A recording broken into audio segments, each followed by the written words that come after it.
It's Monday, the 19th of December, 2022. Welcome to the Fast Five by Fear and Greed, where we give you the top 5 business stories you need to know in just 5 minutes.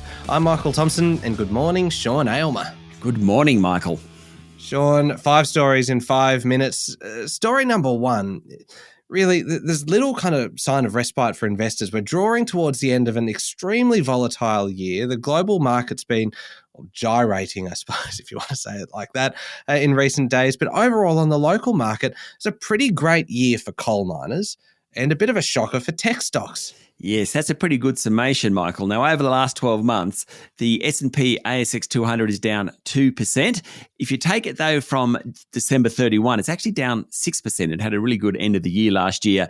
Generally, the market rallies for the next couple of weeks. All in all, though, the Aussie market will be down a bit, which is a lot better than the US market. Wall Street's been down about 15%, while London's FTSE is actually up a bit. So, who did well? Who didn't do so well? Well, the dominant theme has been the energy prices, coal, gas, that sort of thing, oil as well. That's helped the share prices of many of the energy companies. Whitehaven Coal was the best performer of the past year, up 330%. The next 3 positions were taken by coal companies, New Hope, Stanmore and Yancoal. It was also lithium companies. Core Lithium, for example, did really well, but some names that did well this year were perhaps a little unexpected. AMP's up 50%. Still got a long way to go. Not a bad start. Qantas, it's up 30%. A2 Milk Company's up 20%. What about the other side of the coin? Those who lost most, at least among the top 200. Worst performer was fund manager Magellan Financial Group, down about 70%.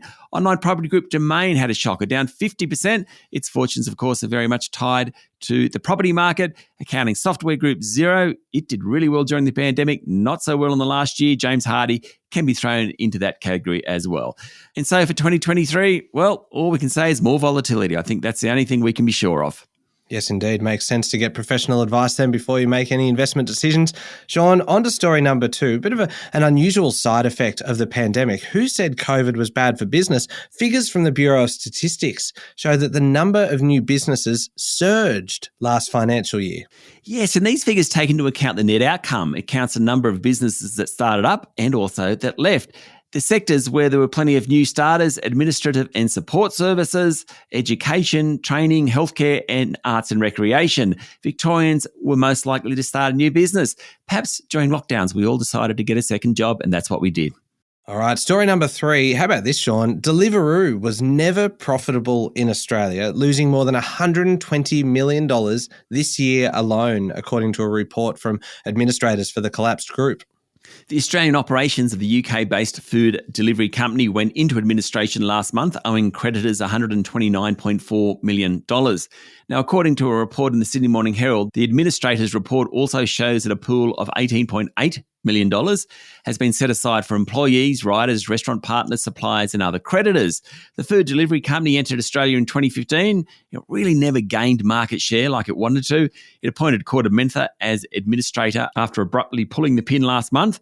That left 121 employees in no man's land and 14,000 riders without work. Story number 4, the world faced more than 8,000 terrorist incidents this year across 63 countries, killing more than 23,000 people, according to the United Nations. It's a pretty sad commentary on what's going on in the world. The UN Security Council says the threat of terrorism has increased and become more diffuse in various regions of the world, aided by new technologies. That's according to Associated Press. It estimates that racially and ethnically motivated violent extremism has increased by more than 300% over just 3 years.